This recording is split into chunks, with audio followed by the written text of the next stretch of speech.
morning, everybody. Good morning. How are we all doing this fine, gorgeous, beautiful morning? Just posting some links real quick. Where's the fucking thing? There it is.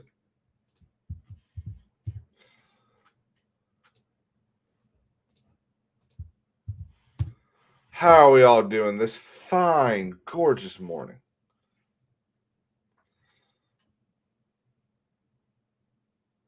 Thought I felt something. That was weird. So yesterday was weird. Yesterday was a very weird stream. Obviously, right there at the beginning, we found out about Peter Cullen, and it was kind of weird. So I ended the stream relatively early because I actually need to use the restroom. Okay. I needed to. I didn't want to just pause and come back. So I was like, you know what, we'll just go ahead and end it. But I ended it mostly because it just felt weird, man. I wasn't I was sad in a very weird way. I didn't really understand why I was so sad. Like obviously, I knew who Peter Cullen was, a big Transformers fan. Not as big as some people that we know, not Cole Hauser, Drum 3PO, much bigger than I am. But I remember being a kid and watching the 1986 movie. This is probably like 2002 when I first saw it. And I love that movie. I know there's a lot of people that love Transformers that hate that movie because it kills off Optimus Prime.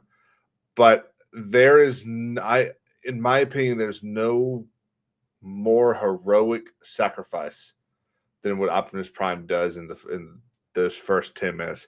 Optimus Prime has 6 minutes of screen time in that movie, and he just makes a statement with every single second. So I am very sad to see him pass away. And I actually spent hours yesterday watching videos of Cullen at events, at cons. I watched full-blown episodes. I watched the 1986 movie again. Every single ending to the what you call them movies, Michael Bay movies. I watched those 4 or 5 different times. I was really sad. But real quick, I have to go grab something that's sitting at my door. It was supposed to be here 20 minutes ago. It just got there. So this is going to be really awkward. Hopefully no one shows up before I get back.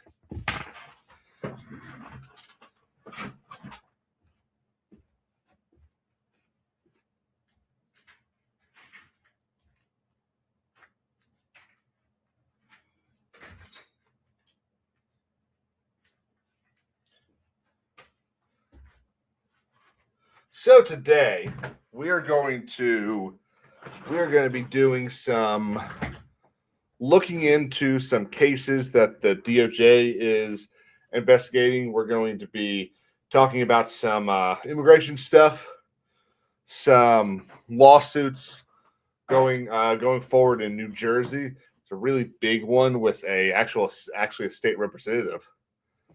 And we'll see how it works.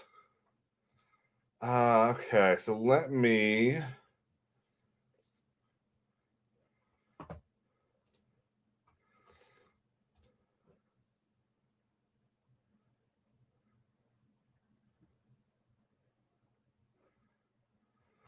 Fucking hilarious.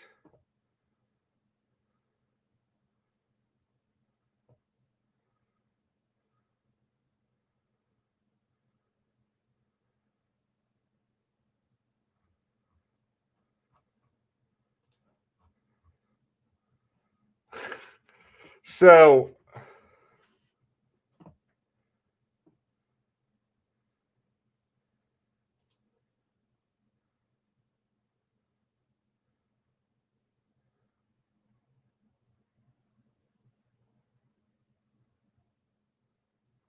That's hilarious.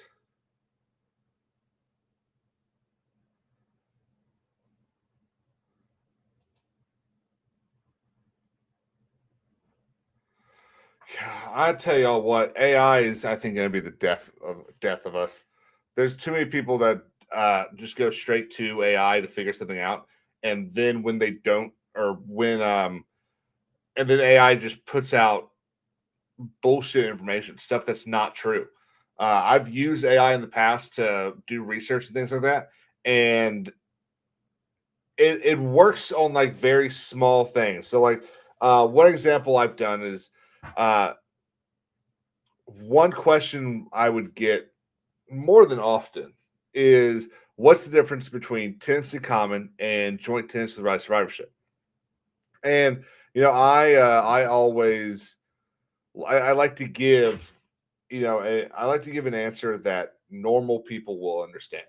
Lawyers can tell other lawyers things at a level that normal people don't understand.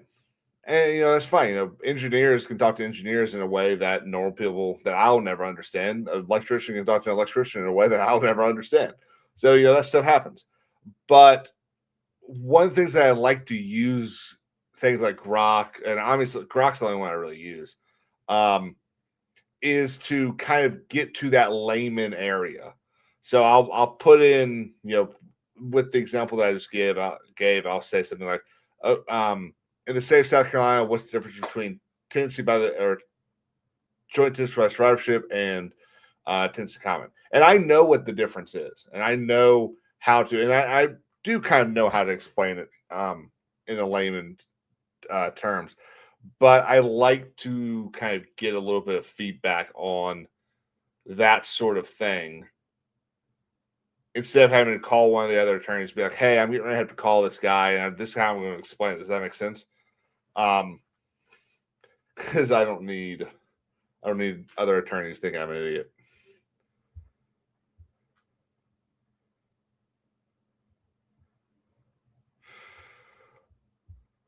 Um,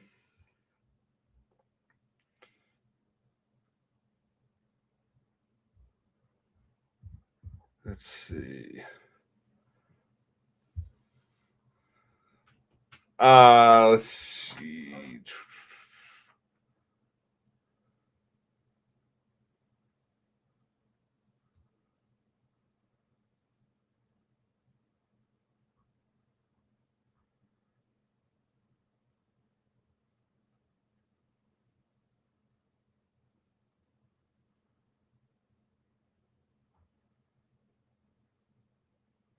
What's up, Sean? How you doing, man? Um,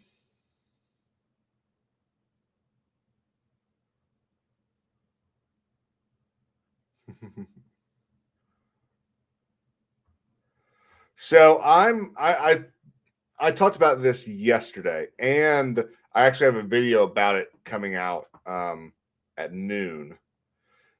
Um, but Jay brought it up again, and I had some other thoughts.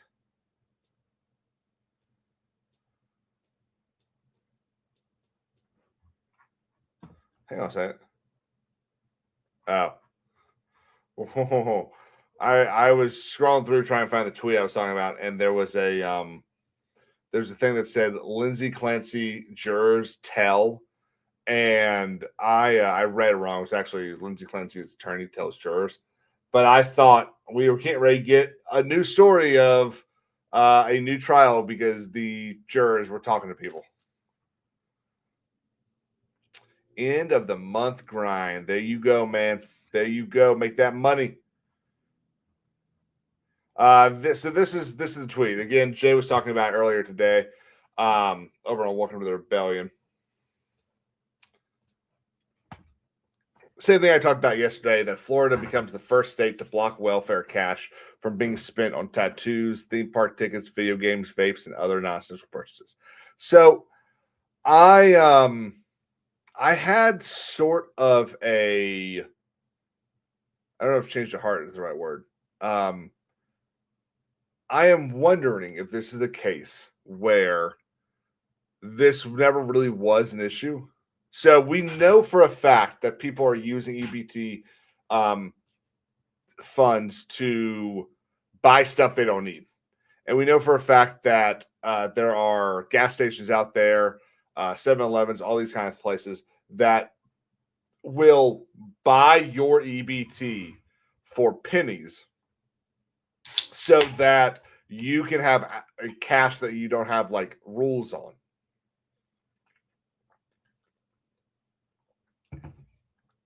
All of those things are crimes, and some of them are felonies.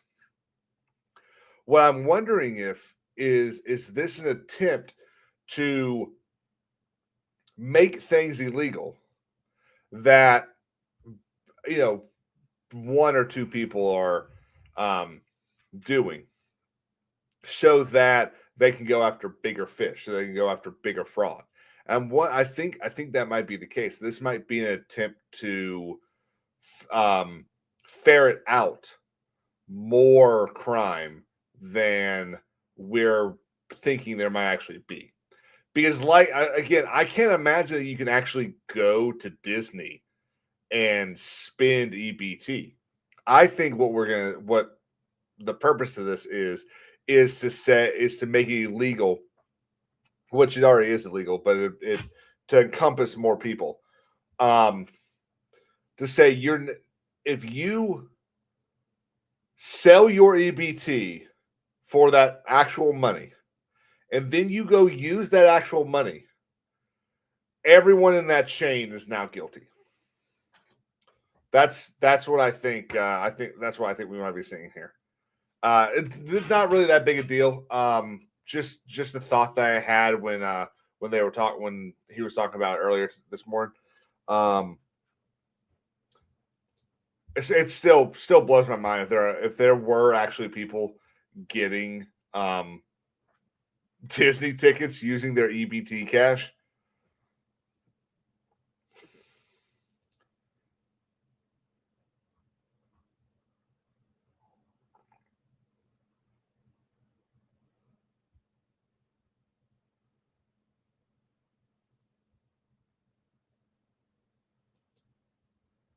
Uh-uh.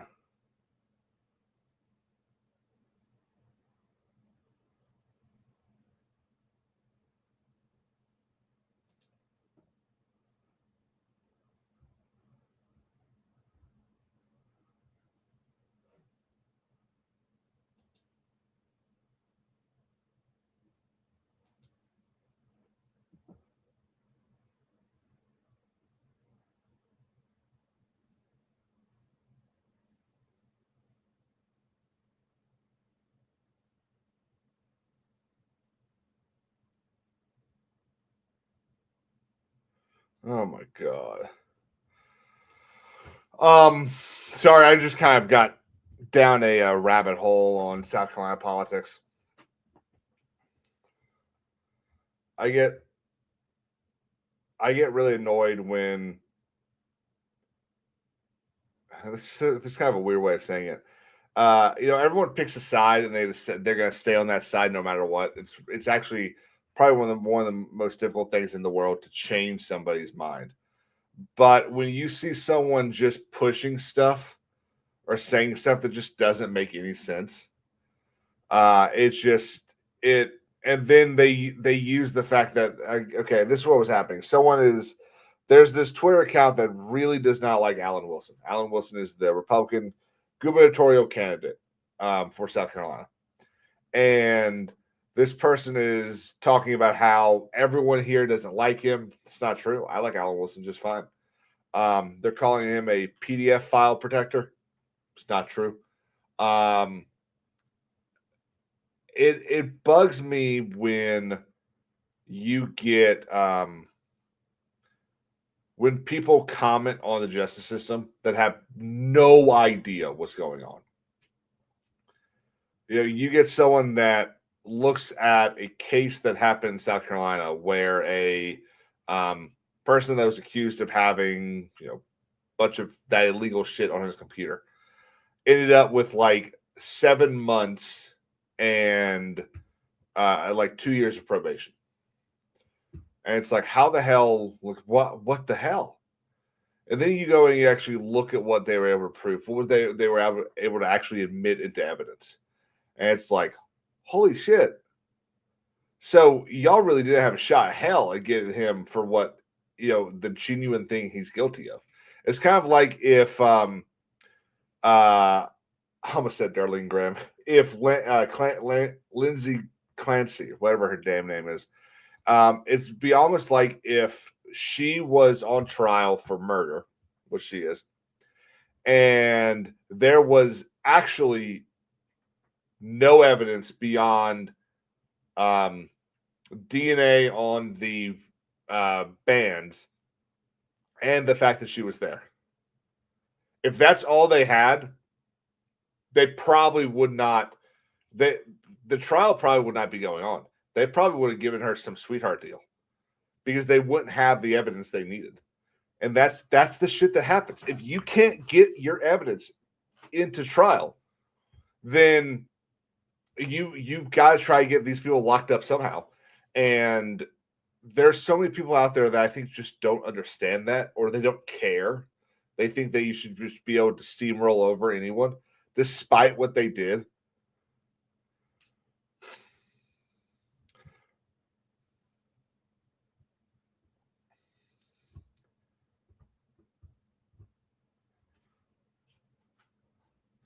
Ooh. A Florida grand jury has found that Republican Governor Ron DeSantis' administration. What's up, Bruce? Funny that you're here, Bruce. A Florida grand jury found that Republican Governor Ron DeSantis' administration misappropriated $10 million in taxpayer money. It diverted to a charity run by his wife and was later used for political purposes, per ABC. Gee. So here's the thing. This sounds pretty bad. Good morning, Marianne. But I would be willing to bet that this sounds worse than it actually is. Bruce, are you aware of this story already?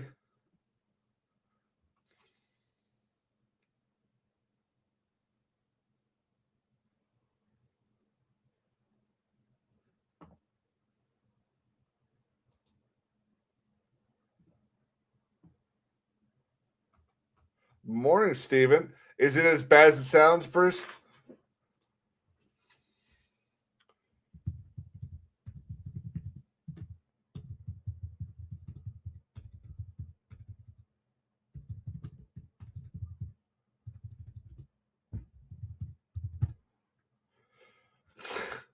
Well, so here's the thing, Bruce. I'm going to push back on you a little bit here because I agree with you. But if we're going to criticize the Waltzes and the Ellisons and the Kamala Harrises of doing and the Newsoms of doing this, then we have to be willing to criticize these people on our side of doing it. Now, I don't know what the story is. If you've got more information, please send me information. I'd love to read it. I'm going to keep looking through this. The other thing I will say, though, is to go after this guy right here, Liberty Lens, Nick Shirley and Republicans are committing fraud. This has been, if this was a Democrat, let's say this is Gavin Newsom, because we already know that Gavin Newsom is giving his wife, or this NGO run by his wife, millions of dollars to do the what are they called? The diapers thing. When that fraud is caught, the government, the DOJ, whether it's California's Department of Justice or the federal DOJ, won't do anything. Now, this DOJ might, but the status quo DOJ would not. So for this account to act like Nick Shirley doesn't need to go investigate Ron DeSantis because Florida already did it. Florida already did what the reason Nick Shirley's in California and Minnesota doing these investigations is because their state governments won't do it. Their DOJs won't police the fraud. Florida's is doing what they're supposed to do. There is a difference here. Let's see. The $10 million came from a 2024 settlement between Florida and Centene Corporation. Centene has been accused of overbilling Florida's Medicaid program, primarily through its pharmacy benefits manager. Let's see. The company offered to resolve the claims for roughly $67 million. On September 24, the DeSantis administration finalized the deal with a different split. About $57 million paid directly to the state, $10 million directed by the Agency for Healthcare Administration to be wired by Centene to the Hope Florida Foundation as a donation. The grand jury later determined the entire $67 million constituted taxpayer reimbursement rather than a voluntary extra bonus that could be steered elsewhere. Florida still remitted the federal share of the full settlement amount.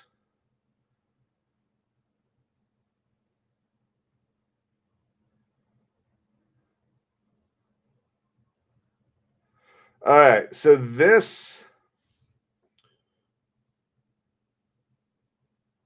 huh.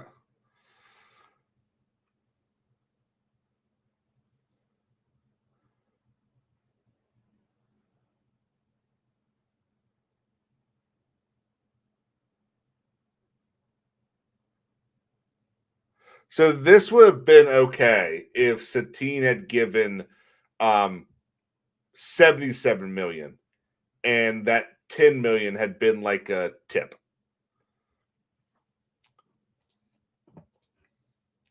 It's going to be interesting to see what. Okay.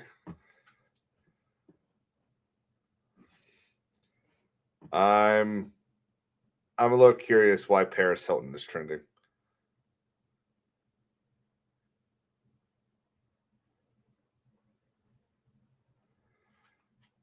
Bernie Sanders and Paris Hilton have been named to Time's 100 most influential people in AI. Who the fuck cares?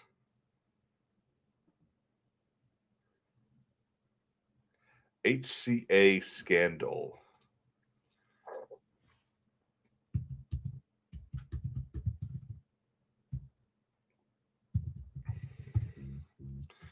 Okay, hang on. I'm pretty sure this is BS, but just give me a second.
No, I did not get the job. That was a different job. That's a job that I applied for, and they want me to do a first round interview. So pretty good. I'm happy about that. Collecting roadkill from McDonald's patties. Nah, it's not that bad. So there's another little thing to look at. Happy. I'm glad about that. I'm hoping to hear back this after today about the one that I really kind of want. So we're gonna do the same thing we did last time back in January. We're gonna go from here, and I'm gonna go straight into the stream that was set up for yesterday that I never started and slept through and all that stuff. Guys, I set that stream up at 4:45. Okay. Walked into my bedroom, God, that Jolly Roger just scared the shit out of me for a second. Started talking to a friend of mine on the phone. And then I was like, you know what? I've got like an hour. I'm going to take a 45-minute nap. And the next thing I knew, it was like 10 p.m. Like I slept so well yesterday. I'm hoping that means something. First off, Clyde, a member for 4 months, says King's on the line with his dealer. No, not this time. And then for 20 says, so you can eat something other than tofu. Isn't tofu actually like really expensive?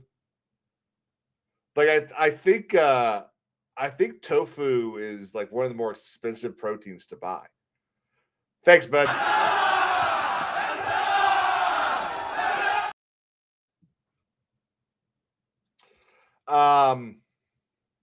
Where were we?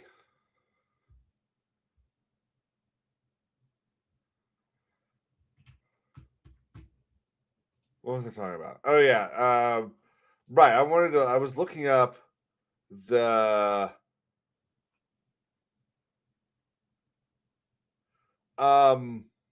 Bruce, Rick Scott's HCA thing. Is that the thing in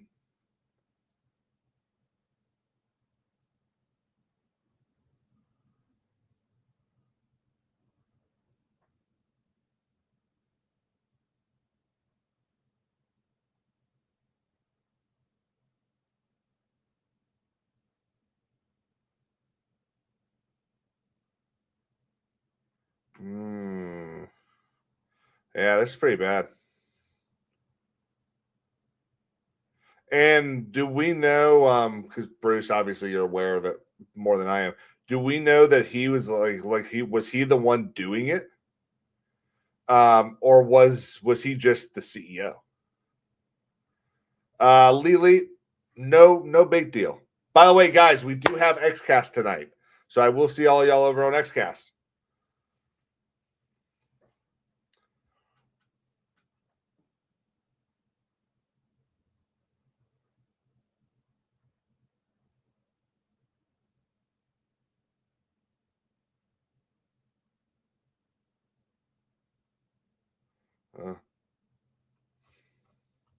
Yeah, that is wild.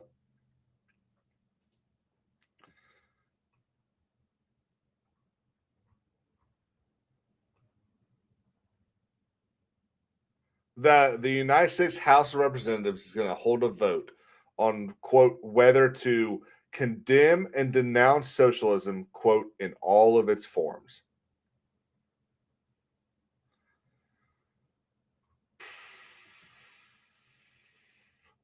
It's why we call him Skeletor. That's why? Dude, I thought y'all call him Skeletor because he kind of looks like a Skeletor.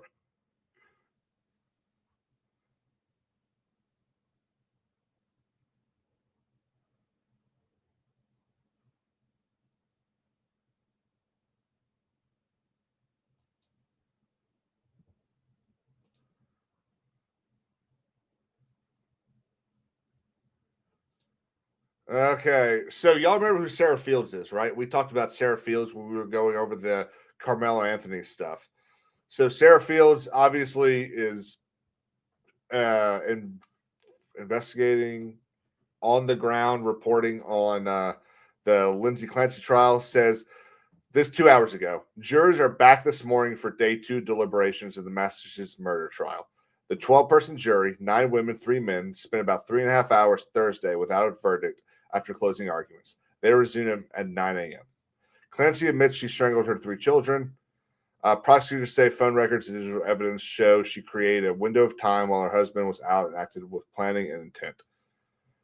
So, the possible outcomes, which require a unanimous vote, is first-degree murder, life without parole, second-degree murder or manslaughter, not guilty by reason of lack of criminal responsibility. I saw some attorneys here on Twitter saying that they think they're probably stuck between first and second degree. What state are we in, by the way, guys? Massachusetts. That's right. Massachusetts murder statute.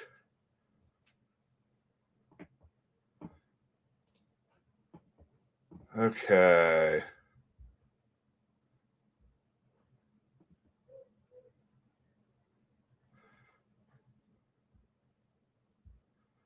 So, murder is defined in the state of Massachusetts as murder committed with deliberately premeditated malice aforethought, or with extreme atrocity or cruelty, or in the commission or attempted commission of a crime punishable with death or imprisonment for life, is murder in the first degree. Murder which does not appear to be in the first degree is murder in the second degree. Petite treason shall be prosecuted and punished as murder.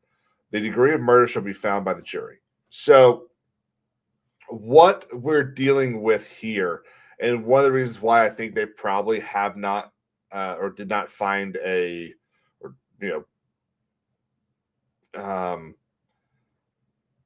did not come to a decision yesterday is, y'all remember they had a lot of conversations during Trump's 34 business record trial about the charge sheet, the sheet that the jury gets, where it says, do you find this? If you find this, do you find this? If you find this and this, do you find this? So the way that a lot of this works, from my understanding, because again, y'all know this is not the area that I practice in. And states do it differently than other states, and there are courts in certain states that will do it differently than other courts in that same state. But for the most part, what they do is they sit down, and from a friend of mine who's a solicitor said that usually he directs his juries, because you can talk to the jury and kind of tell them, you should go back in there and do this. And he always says, go back in there, and your very first question that you should decide is, is this something that we want to, is this something we want to punish for? And I've always thought that's a weird way to direct your jury, because you're basically given an opportunity to say to jump straight to jury nullification.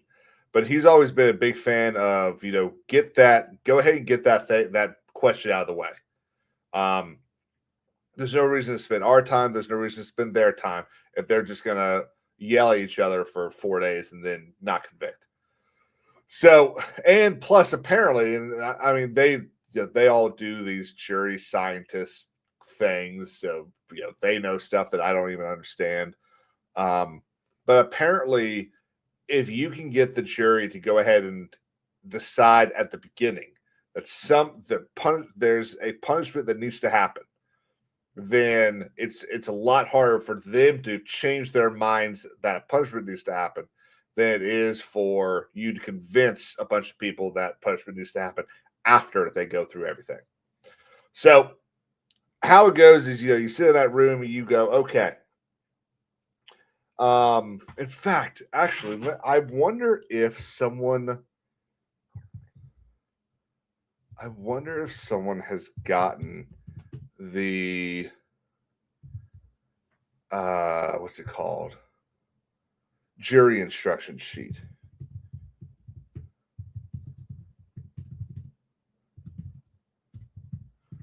because I'd love to see it.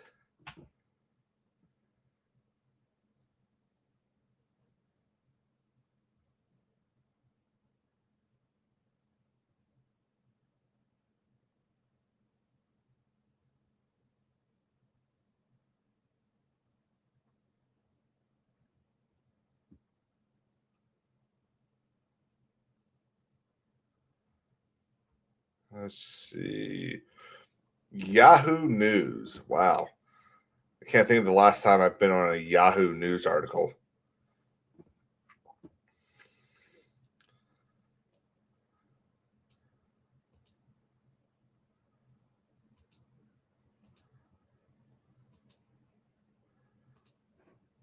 I was hoping to find the sheet. You know, we got the one for Trump pretty quickly. Surprised no one's got this one. But you know, it fuck off. It's a bunch of yes and no's. You know, and this one, because there's so many different outcomes, there's probably going to be like 8 or 9 questions they have to go through. So it would not surprise. Now I'll be a little surprised, assuming they have oh,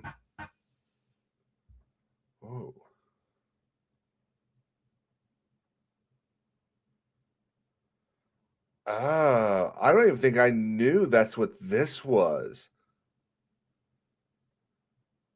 Interesting. Sorry.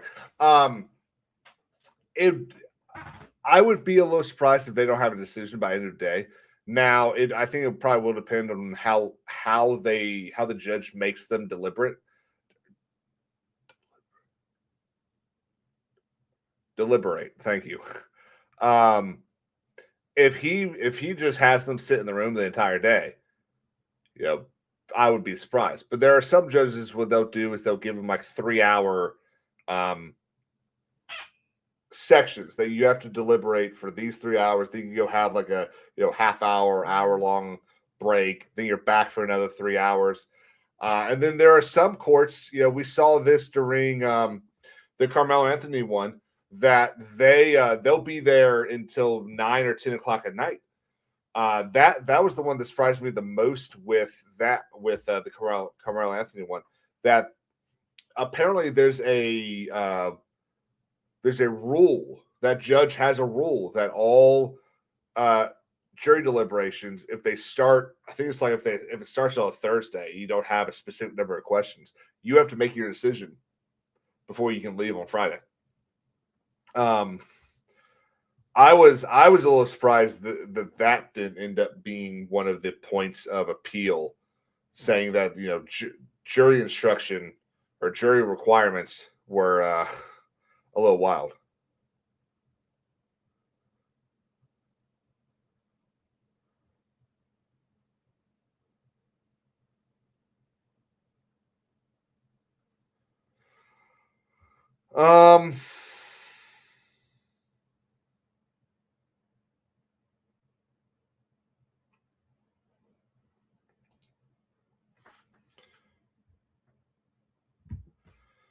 Hang on, let me shoot a text to somebody real quick.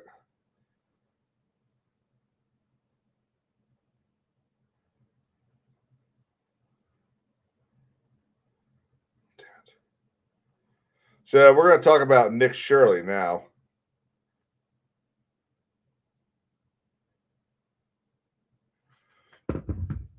So Nick Shirley went out to Texas and went to look at these Epic people. And then there was also a big federal investigation, I think by the DOJ or by the FBI, as far as there was a concern that Sharia law may be taking place here. And they did a full, then they did a, what? I'm not lying. I'm talking about the investigation that happened. I'm not lying. There was an investigation. They found that no Sharia law was taking place with the investigation. What do you mean am I allowed to be here? Of course I'm allowed to be here. No, you're not. Are you Muslim? No. This is property for the mosque. It's not for you. So this is the thing that kind of bugs me. Not something you would really know unless you stared at surveys a lot. But their property line probably ends closer to like where Nick Shirley is standing right now. Okay, their property line definitely does not extend to the road. There are definitely setback lines. The city or town or whatever probably owns the 5 feet go from that curb up, so that if they decide to put a sidewalk there, they can, much like they do right there. See how they have that sidewalk right there? They own that land right there. Okay. Now they might own this over here too. I have no idea what this stuff is right here. But if this was a strip mall right here, then the property that the owner of that strip mall owns ends right about there. So that if the city has to do anything with the sidewalks, they don't have to deal with other ownership. Well, it depends on whether or not they own an easement or not. But most of the time in these places, especially out in Texas, this is Texas, right? Epic is the thing in Texas. They hang on. When the sales are done after the fact, so like usually what will happen is 40 years ago, the city said, okay, we're going to buy an easement from the property landowner. And then after like 30 years, they get a condemnation action where they condemn those 10 feet so that the city owns that 10 feet so that they can do what they want with it, usually for sidewalk or road expansion. No. This is property for the mosque. It's not for you.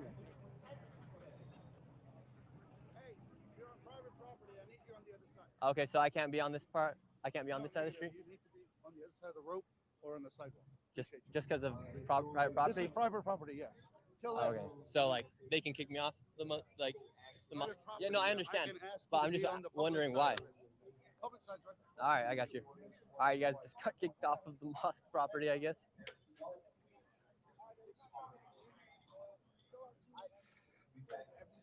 How are you guys doing? Yeah, is that the Quran? Nice. Are you Muslim? No. I just gave him the Quran so that he can read it and learn about it. Oh, yeah, so that you can make him Muslim. Yeah, I just got moved off and they told me I had to come on this side of the sidewalk. Very simple. Just on the other side of that yellow tape. Just on the other side and you're good, okay? You can do whatever you want. All right. Okay, you guys, we already got kicked off the property of the mosque. It's kind of weird. All right, but the mosque definitely, I mean, I guess they could.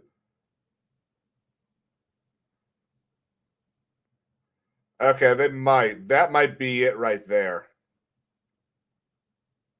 That might be, so the whole property might be all of this right here.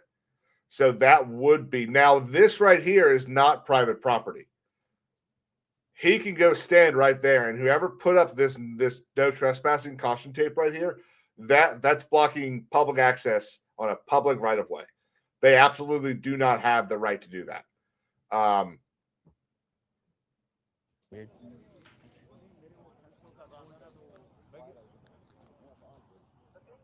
You think Nick ever gets scared? Are you a police officer here? No. All right, well, you guys, I just got kicked off the property of the mosque, apparently, so can't walk over there. The Christian. So, based off of this sign right here, I'm assuming that, let me go back to that wider shot. I'm assuming that this road right here is like it's like the parking lot. It's a parking lot. So they own that parking lot, but you cannot block off a public right of way, which is what a sidewalk is. That is a public right of way, especially Now I don't know what the color is in Texas. I don't know if there's a specific color. But let's see if no. I'm looking for a street sign. Oh, that's a private road.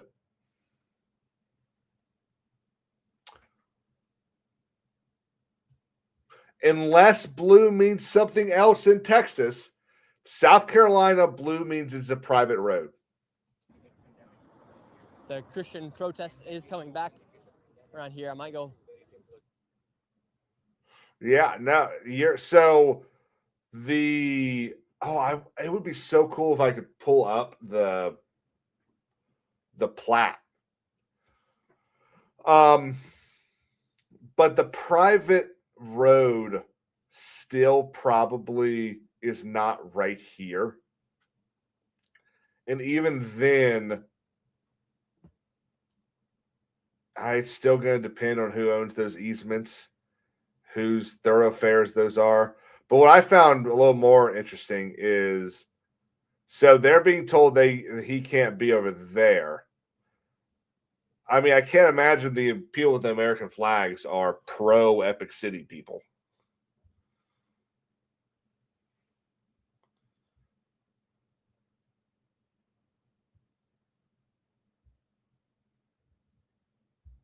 You know what I mean?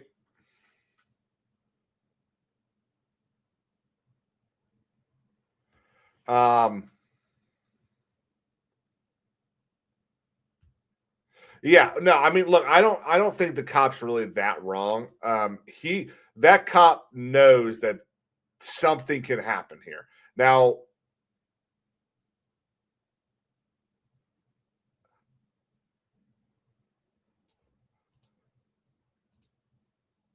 $49 is the best I'm going to get. I mean, I'm assuming.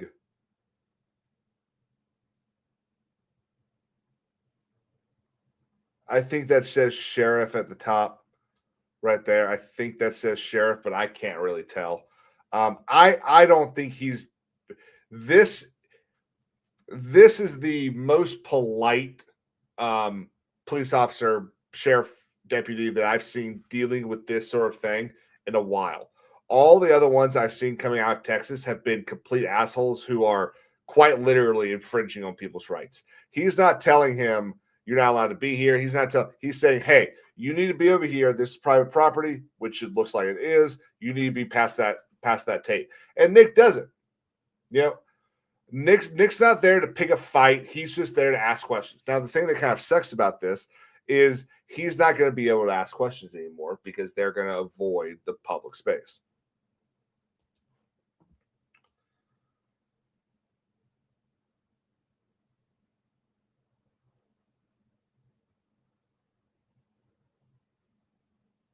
I want to see. Yeah, there we go.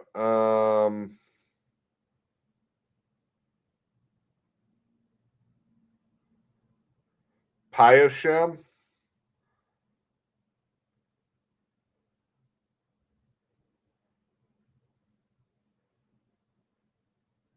I mean, it looks like a sheriff deputy to me. I don't know. I mean, I have no reason not to think it is.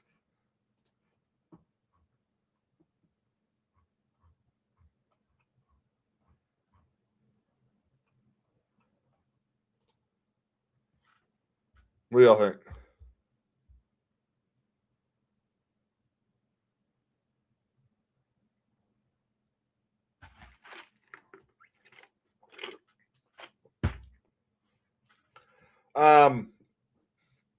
So what was it?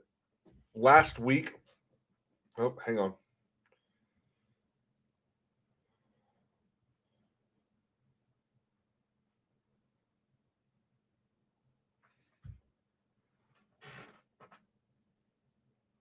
There we go.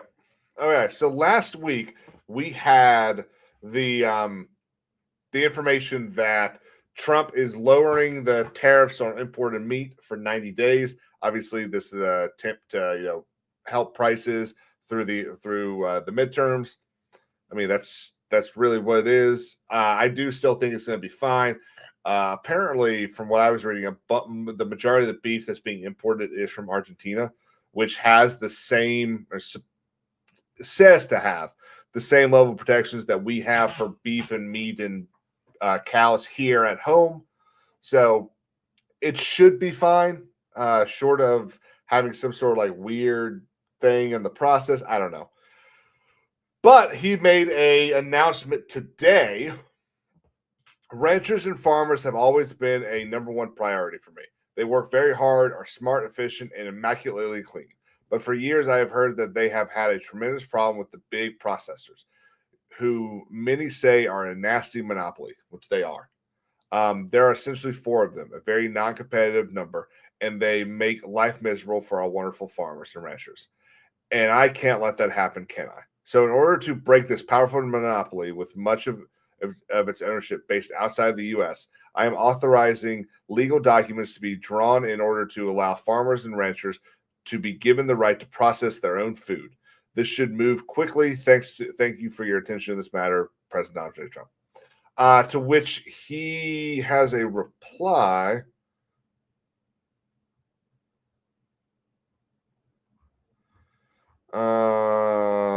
From I don't know where it was from. The secretary of whatever replied to it, basically saying, this is already underway. We're working on it. Should have papers back to you in next week. I don't know. I won't say that. The insane monopoly that the Tyson and all of them have on processing of meats is insane. Because it used to be, 30 years ago, it used to be that, the farmers in the area would go send their meat down to the local butchery or whatever. It would get processed or abattoir.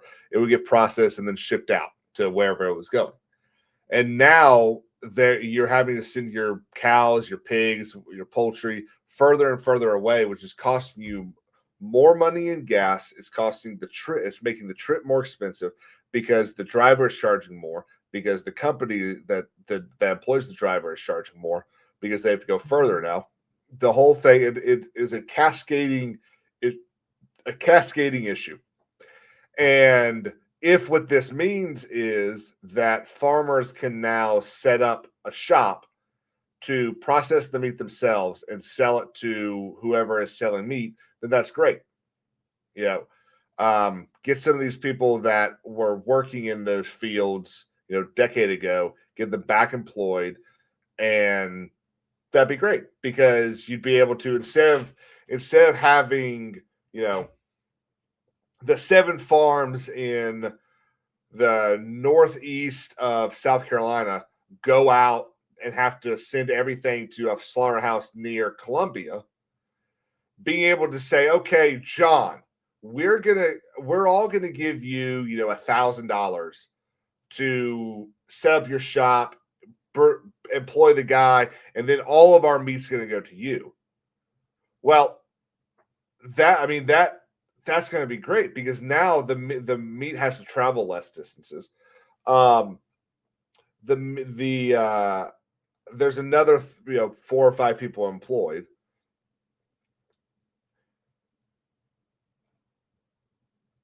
The thing that I think's really hurt the what's it called?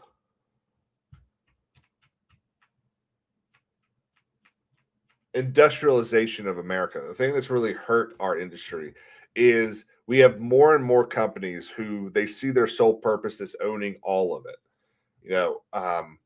Rockefeller and was Rockefeller oil or steel? Carnegie, Rockefeller and Carnegie. They were obsessed with owning everything vertical and everything horizontal. And that's kind of where the monopolies came in. They got busted by Roosevelt. So when you have these companies like Tyson who are obsessed with owning everything. Rockefeller was oil and Carnegie was steel. Thank you. When you have these companies like Tyson who are obsessed with owning every single abattoir in the state of South Carolina, or every single abattoir, along I-26, things like that, then you don't allow for competition. Competition is what breeds success here in America. I had a story. Oh, it reminds me of the story of Sphinx and QT gas stations. Do y'all remember that story? Or do y'all know that story? So QT and Sphinx had a deal. The two CEOs had like a handshake deal with each other. Sphinx was primarily here in South Carolina, and QT was primarily in Georgia. And they basically agreed with each other, okay, I won't put up a shop in Georgia, you won't put up a shop in South Carolina, and we'll do our thing. Well, the tragedy of the commons happened, and the Sphinx guy put up a gas station at mile marker 1 off of 26 or 20 I-20, I think, in Augusta, Georgia, literally like 2 miles over the border. Well, QT found out, and now there are 100 QTs in South Carolina, and there are 2 Sphinxes in Georgia.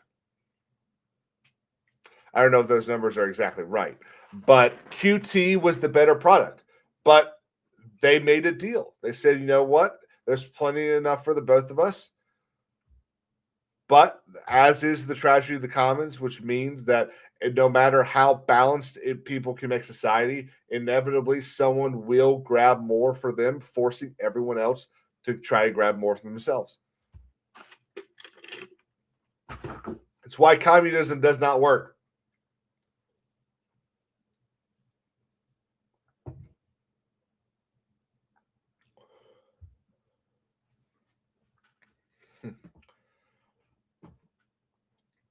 The other good thing, some of the good news.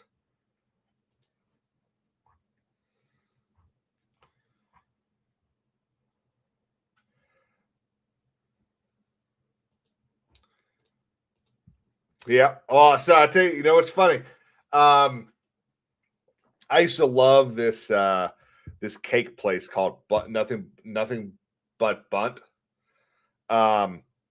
I'm sure they're all over the place. I'm sure y'all know what I'm talking about. But I was feeling a little cheeky yesterday, and I was like, you know what? I want one of those little lemon things. So I got one. I had one delivered, and they used to come in like this nice little bag. It used to have like stuff on it. It was a little yay. Well, it gets delivered yesterday in just a paper bag that says butt cake or nothing but cakes. Okay, it's blue. And my immediate thought was, I bet they got bought by private equity. I looked it up. They got bought by private equity 2 years ago. Which makes sense because the last time I actually ordered nothing but butt cakes was like a year and a half ago. So I love that I was right, but it's sad that I was right because every single time private equity buys up one of these companies, they strip it for parts, they make as much money quickly as they can, and then they throw it away. Go look. You can go look at Taco Bell. Taco Bell in like 2005 was, I think, the number one growing fast food chain in the country. It was the vast majority of people were like, oh, you know what? Let's go Taco Bell. It was like the place. And then private equity bought it in like 2009, I think. And they changed the recipes. They changed the ingredients. It used to, that Taco Bell taco used to have taco meat, whatever their seasoning stuff is, lettuce and cheese. That's what it used to have. Now it's got 1,000 different ingredients. Corn Boy's right. Once Cisco or another company like it starts supplying the ingredients, it's over 100%. And Cisco ends up being the supplier for most private equity restaurants.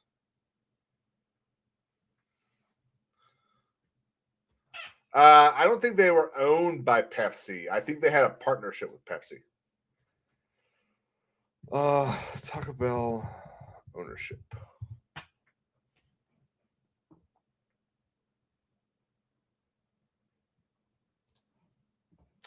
You know what? You're right. Taco Bell. PepsiCo purchased Taco Bell in 1978. PepsiCo spun its restaurants division in 1997 as Tricon Global Restaurants, and it changed its name to Yum Brands. So in 2002. But Glenn Bell, the founder of Taco Bell, also founded another taco restaurant, and it's called like shit. I don't even remember what it's actually called. Let's see if maybe this will tell me.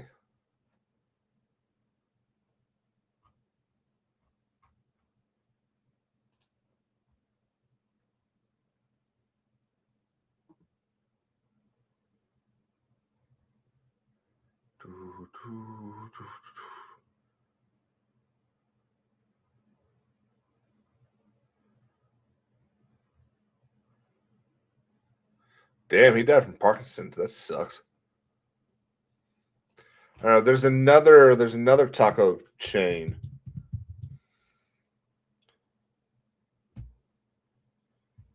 Other chain. No, not Del Taco. No. Other chain for Taco Bell old recipes. Taco Casa.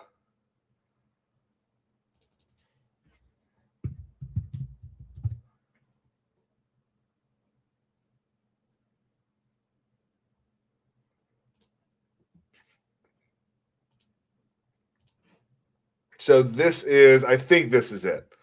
Real fresh, real food, real good. But that's what a Taco Bell taco used to look like. I wonder if they...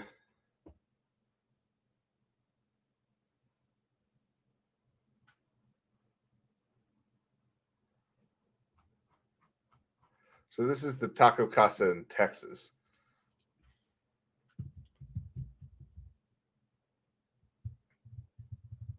Locations.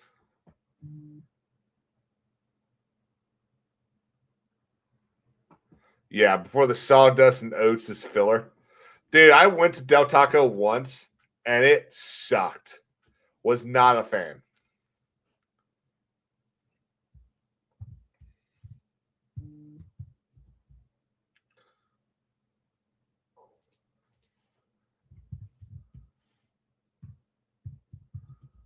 South. Oh, there are no locations in South Carolina? Oh, it doesn't have. I need to do SC.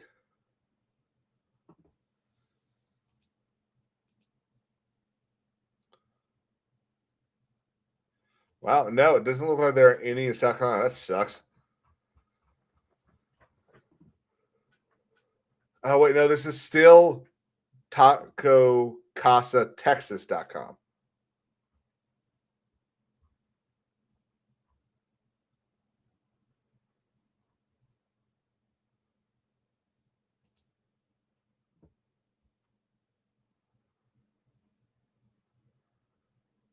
But it does look like the majority of them are in Texas. That's too bad. Apparently, there's one in Pennsylvania. That's weird. Taco Bueno? I don't think so.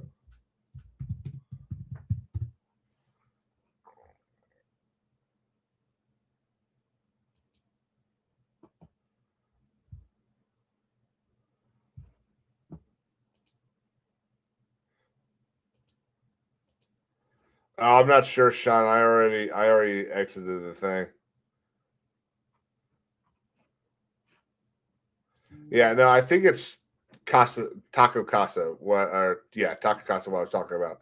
I think they're the one that was. And I think our host is right. I'm pretty sure there's a Fat Electrician video about it. It's supposed to taste incredible.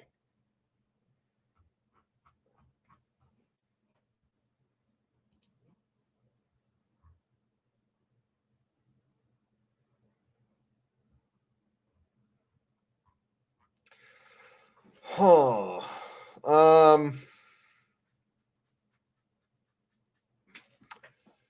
let's see.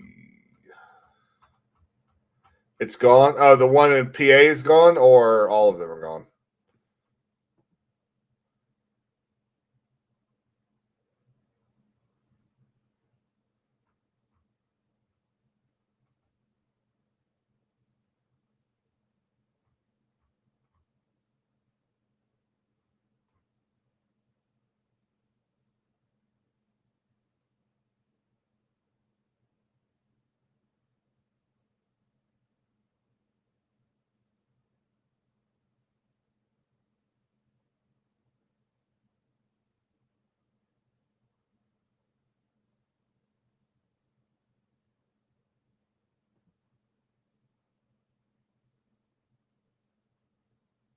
Just PA. Okay.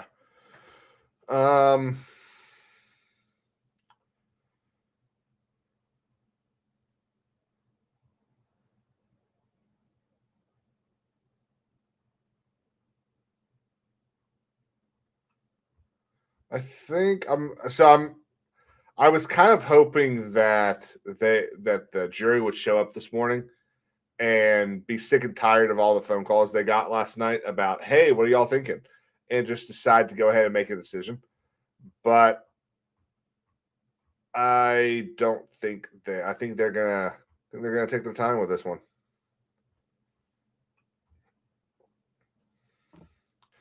Which, if we're being honest, is probably a good thing. But it does. The longer it takes, the more scared I am that they're going to let that insane woman out. Jury deliberating Lindsay Clancy case asked to see 2 bags of pills and knives. To see 2 bags of pills and knife. Knife? What knife was involved?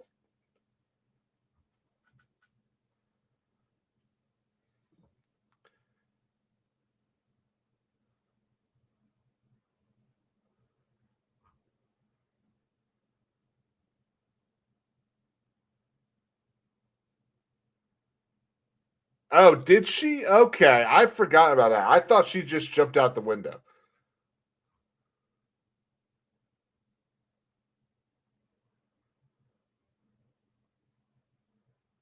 Why would you want to see the knife?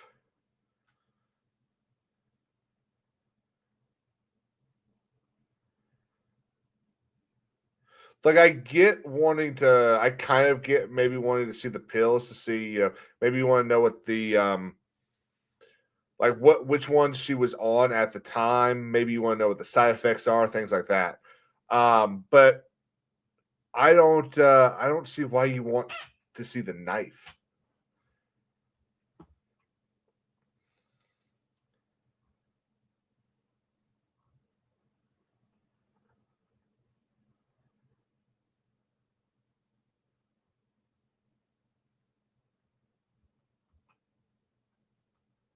Because they might decide that she wasn't actually trying to harm herself by seeing the blade.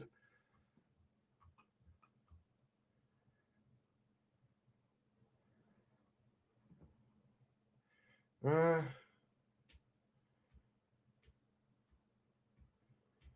mean, maybe. I don't know. The whole thing, it's going to be weird.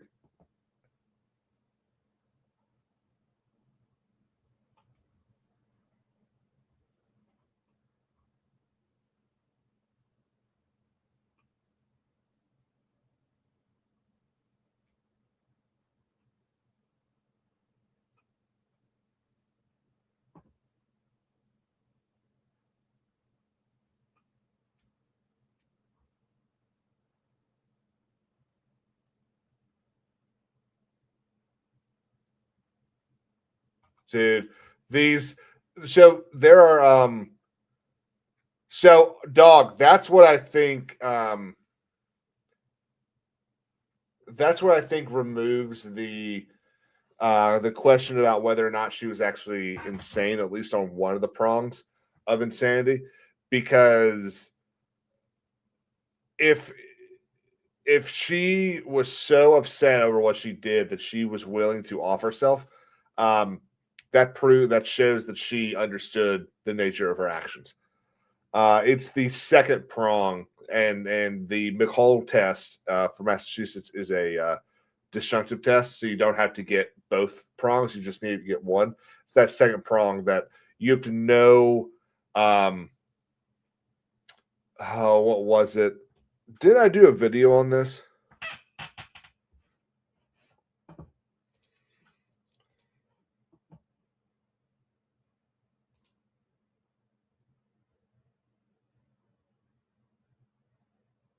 I did not. Damn. I thought I had. Maybe I was supposed to and then never. That's probably what happened.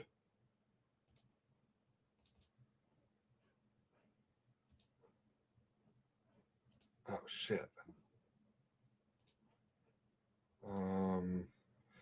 Hang on, guys. Florida.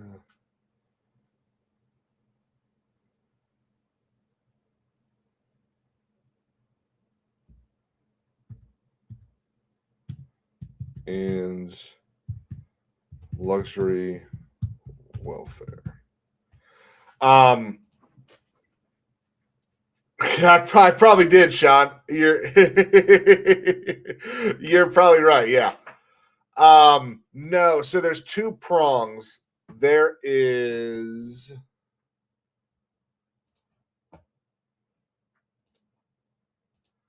I've got this written out somewhere.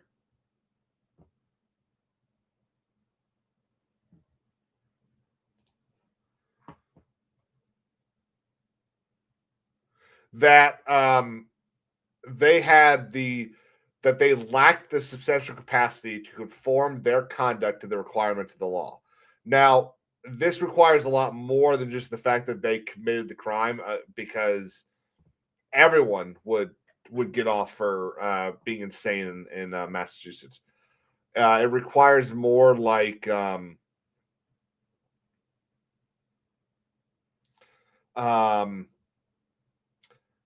that whatever issue she had, whatever mental disease she had, did not prevent her from obeying the law.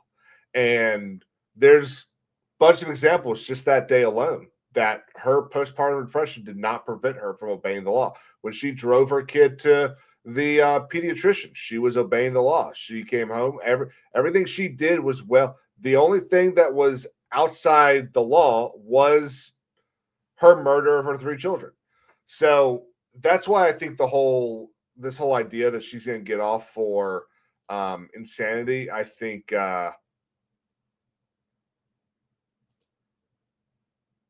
is wild.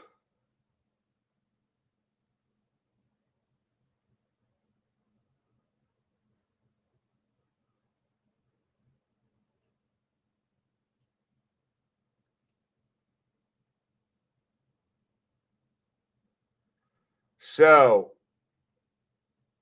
Insider Wire is live. What would you call this? I don't think this is live streaming. Live updating. The editor in chief says that a female juror was seen repeatedly wiping her eyes during the closing arguments for prosecutor Jennifer Sprague. The woman who sat in the first jury seat and wore glasses wiped her nose and her eyes several times during the somber remarks by Sprague, who accused Clancy of coldly and cruelly strangling her children. Kevin Reddington, who I believe is her attorney, walked out of the courtroom and told a few journalists, the update 2 minutes ago, that the jury had asked to see 2 bags of pill bottles and the knife. These were the pill bottles found in the kitchen and also found in the bedroom drawer.